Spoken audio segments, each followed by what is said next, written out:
Let's preview the December Fed meeting. My name is Yang Tang. I'm the CEO of Arch Indices, and today is Monday, December 11th. The Fed meeting starts tomorrow, and on Wednesday afternoon, we have the press conference, as well as all the releases of the data, the summary of economic projections, and the rate decision. The main topic is going to be when to cut interest rates. We got a preview of this on Sunday in an article from the Wall Street Journal by Nick Timiraos. He's who they call with background information to set market expectations so no one is caught off guard.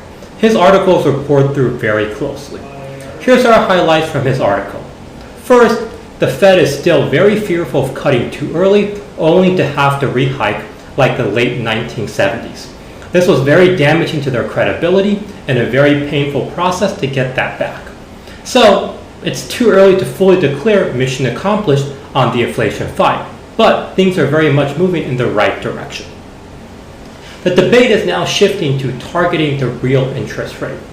So the real interest rate is really the spread above inflation as the total component of interest rates. So if you have 5% interest rate, 2% inflation, the real interest rate is 3%. The Fed is targeting real rates because if inflation falls and they do not cut rates, they've over-tightened monetary policy. So the third point is the last mile of inflation is very difficult. Going from 3% to 2% in an era where inflation is very stubborn has proven to be very difficult. However, the article does highlight the Chicago Fed President on comments that there is no evidence that inflation is stalling at 3%. Of course, there's no way to know until inflation gets to 2% how long this will take.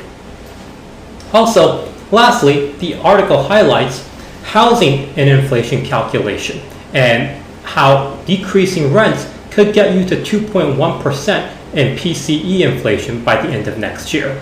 This is quite interesting because number one, housing inflation is measured by owner's equivalent rent, not home prices. And number two, the current commercial real estate weakness has put a dampener on rent prices. So, does the Fed really think that you can get to 2% on just housing? It's conjecture, but we'll have to see how the data plays out.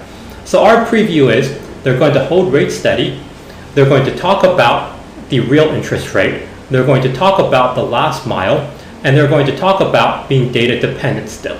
However, things do look good, and we'll see how things go. So, if you like this video, give us a follow. Thank you.